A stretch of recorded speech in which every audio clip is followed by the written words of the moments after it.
Now we'll have further debate. The member for Ottawa South. Thank you very much, Speaker. And I think it's great that we're debating this bill and talking mostly about our puppies and our dogs and a bit more about the bill. It's a good way to end the week. And so, and I love everybody's story about their dogs and their pets and how much affection they have for them. I have to give a shout out to Keely, my black lab, who's watching at home, I'm sure right now. Somehow she has this uncanny knowledge of when I'm going to be home, about 5 minutes before I get home, whatever day, whatever time. She's at the front window before the car is visible, well before. I don't know how that works. A shout out to Jackie, who was my other black lab, who remained a puppy well into her teens. She lived to 15. We lost her a few years ago. That's why we got Keely. Keely was a bit of a surprise. I'm going to talk about my first dog in a second, but I want to talk about the bill. There are good things in this bill with regards to puppy mills and with regards to the fines and the fines here. I think animal health is very important, and we all agree on this. We all have affection for the animals who we've domesticated. I want to juxtaposition that later in the debate and to some things that we have to turn our mind to, and I will be supporting this bill. So let me just put that on the record right now. There are very good things in this bill. It could be a bit stronger. A lot of what will make this bill work is what happens outside of here with regards to enforcement. So here's the story of my first dog. I got to do this quick. I don't have too much time. I could go on all afternoon. I was working in a grocery store, managing a grocery store in Canada. This beagle wandered into what was called the car pickup. Didn't want to leave. I guess it sensed food, and it wanted to hang around. So I called the SPCA. Well, it was in the evening. They weren't open. They weren't available. No one was there to pick up the dog. They didn't have the money. So I had to take the dog home. I took the dog home for 4 days and became attached to the dog, I think, because when I eventually found the owner, which is another story altogether, and the dog went home, apparently I fell into a slump, and my family was all worried about me. And about 2 months later, my dad says, I've got something I want to show you. And I said, sure, great. He says, we'll go out next week, midweek, and I'll show you it. And like 1 week passed and we missed it. Another week passed, and like 3 or 4 weeks in, he finally says, we're going to do it this morning. So I get in the car with him. We're driving south of the city in Ottawa. He stops at the bank machine. And what the heck is he doing, I'm thinking. And we're driving to this place called Patterson's Berry Farm. They have pumpkins and berries, and this is around Halloween time. And the only thing I can think of is there's a picture in my parents' fridge of my dad with a potbelly pig at Patterson's Berry Farm. And I thought, oh my God, he's bought a potbelly pig. That's all I could think. I get out to the farm, and it's pumpkin time. And all the mums and dads are out there with their kids, and my dad's with his kid. The kids are like 5 and 6 with the pumpkins. I'm a 37-year-old. I'm there with my dad. I feel a little awkward because I'm older than most of the kids, but I feel like one of the kids. And my dad says, come with me. So he takes me around to this barn. We go in the door. He pulls out a little collar and says, I never bought you a dog when I was a kid. And so I had to go in the pen, and the dog came to me. And she got the little collar so I could pick her up a couple of weeks later because wasn't time for her to leave. Anyway, her name was Marty. So Marty and I were very close. We shared many baguettes, bags of cheesies, other food stuff that you're not supposed to feed dogs. We had a relationship that was really built a lot on food and a common affection. Lots of naps together. She was quite an amazing dog, and we used to joke. The last dog, Jackie, thought she was a puppy. Jackie thought everybody else was a puppy, but Marty thought she was a person, because she would be looking at whoever was talking in a group. Anyhow, she was about 10 years old, and she kept getting sick, and then eventually I went to the vets, and the vet said, we can't do much for her, like bring her back on Monday. And she hadn't been eating, and she was sick. So I got her into the car, and I thought, we're going to go to the cottage, because she loved the water. So we're driving to the cottage, she's lying in the back, she hasn't eaten anything for days and days. We stop at Dairy Queen, we get ice cream cones, the dog pops up in the back seat. Ends up having an ice cream cone. We got her to the cottage, and I picked her up out of the car, and I carried her down the beach, and she went for a little swim. And she got pretty tired, so I brought her up, put her on the front porch. She stayed there for the weekend and was visited by all the family, like dozens of people. And then we brought her to be put to sleep. And she was very close to my mother-in-law, who spent a lot of time at our home when our kids were young. So my mother-in-law, my dad, who'd bought the dog, and I were there when she was put to sleep. So it was very crowded in that little veterinary office. And that's how much, that's not I'm not telling a story that's uncommon or unusual. We have this affection because we get so much affection from them. And there's so much love. And you can pet them. They're ours. And in a sense, they're free. Right? They're free to roam in the domain of our homes, our backyards, the fields where we can take them to do that. And so, in some ways, it's easy to do this.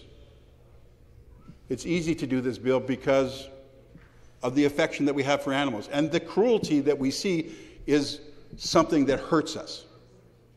And sometimes more than when we see the same kind of thing happening to people. I can't explain the phenomena, right? I can remember when, look it up, I'm not going to go through the story because we'll be here till midnight. Bam Bam the deer. It was a deer that a family had taken in, and the ministry had to come in and take it away because they had it in a cage, and you can't cage wild animals, right? Go and check it out. It's an interesting story. If you want to, one day I'll buy you a beer and tell you the story, or a glass of wine.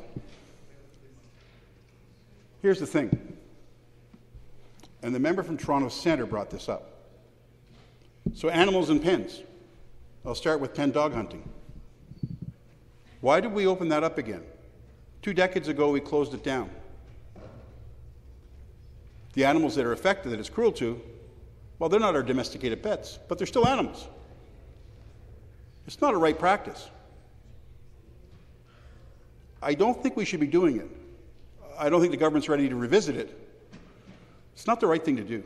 And I'm not saying this to criticize the bill it's just like, I really don't think it's the right thing to do, and I think most reasonable people would think the same way.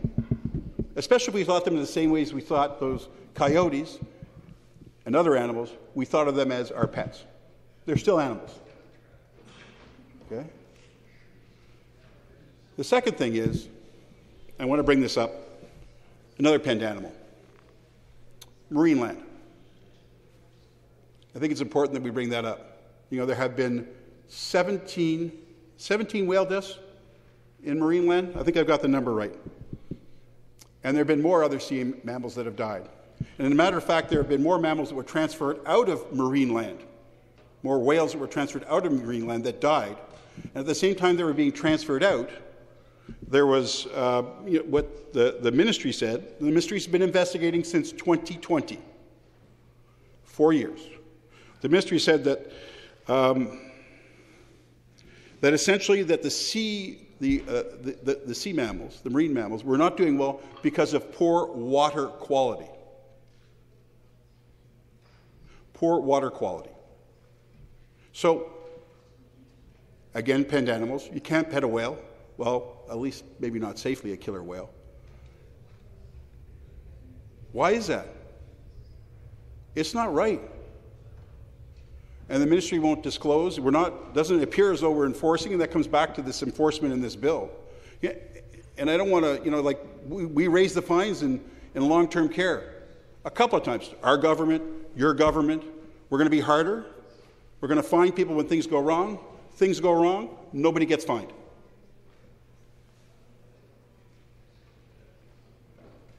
That's the thing about this bill is if it's going to work, you've got to put money into it. You got to have enforcement. So I guess what I'm trying to say out of the bill is we all love our pets, and we should. And we're really lucky to have them. And they mean really important things in our lives. They're part of our family. But there are other animals that are equally worthy of our consideration who we don't have a relationship with, but they are beings. They exist. And pen dog hunting, just not right.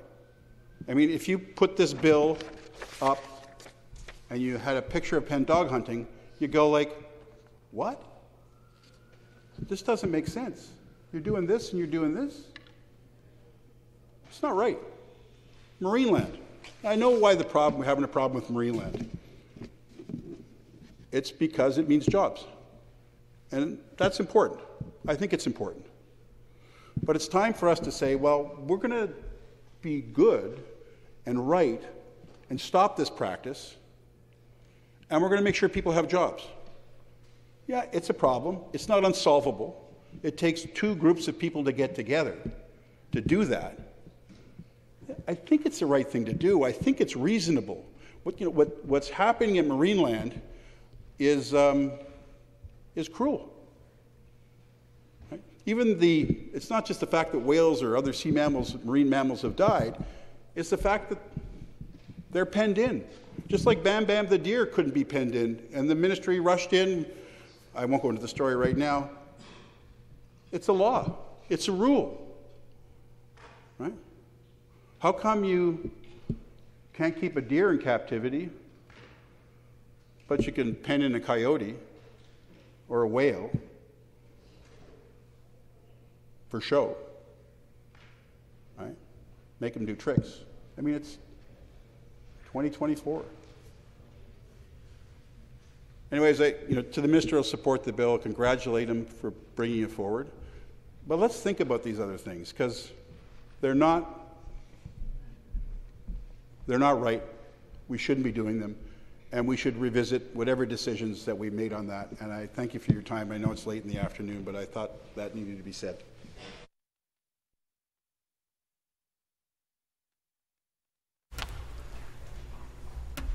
Thank you very much. Questions to the member for Ottawa South? I'll recognize the Associate Minister first. Thank you, Speaker, and I very much enjoyed the honourable member's comments. We could all go through the painstaking moments when we take our dogs to the vet for that final time, and just when you think you're a tough, big old guy, you sit down and you break down and you cry like a baby, but it's good because you love them. The business of this act, to me, the punitive fines that these unethical bad actors, their unethical behavior is really bad. Do you agree? Are the minimum fines $10,000, $25,000 enough? Should they be more? And the next part is, and again, when I spoke, it was about the bad breeding practices, which to me is the absolute worst part, and what they end up creating in this world are dogs that just don't have a chance in life. And do you agree that we go far enough in this bill in those particular measures? But measures in there are, they will make a difference, but they only make a difference if you enforce it.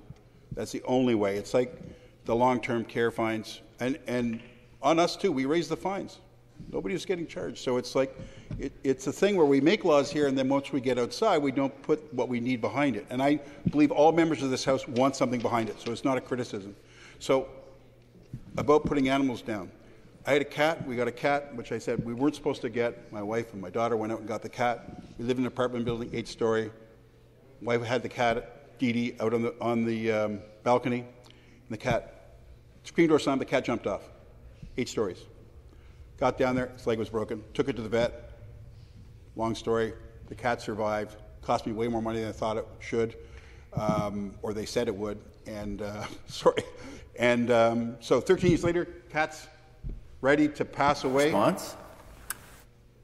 And I'm the one who has to take the cat in. And the cat and I were indifferent. I didn't want the cat.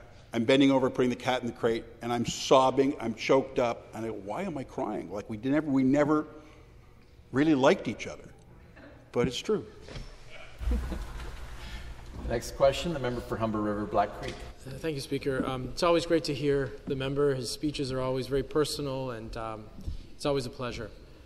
I just wanted to ask, I know that you were asked a question about enforcement, and I've already asked one about enforcement as well, but if you really want to change bad behaviors or bad practices, can you talk a little bit about why it's more important, or it's as important, to increase the chances of being caught by having enough inspectors and having active inspections, and not just doubling or tripling or even quadrupling fines, but making sure that there are inspectors out there and getting the job done.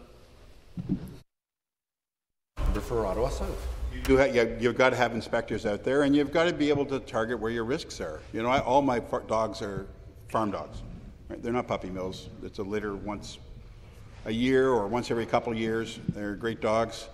But you got to put some money into it if you're going to enforce it, right? And then you got to levy the fines. It's that simple. It's like I say, there are problems that are happening in Marineland right now. There are corrective measures that could be taken. It's hard for people to get information about what's going on, and so I think it's a legitimate concern that we may not, all of us, in supporting this bill and wanting it to be effective, that there will not be what's needed there to make the bill effective. And I think the government has to put an emphasis on that and let all of us in here know what exactly they're going to do to make it work. Thank you. Next, the member for Scarborough Agincourt. Thank you, Mr. Speaker. My condolences to your cat. Puppy mills are often fail to keep a dog with the contagious diseases away from other dogs or animals. Does the member agree that dogs raised in these types of deplorable conditions are not suitable to be bred, and that this matter is negatively contributing to the conditions of dogs in the province? Member for Ottawa South. Totally. That yes, those conditions, and we've all seen it. And I have one of the challenges that I have living in Ottawa and other members who live in the east and in the west is you're very close to another province, and they have challenges with enforcement around that. So, and you just see sometimes terrible stories of the conditions that animals are living under. And then, of course, when you're producing puppies and the market slows down or dries up, as it has in some cases, then you have some really disastrous situations where animals suffer. Thank you.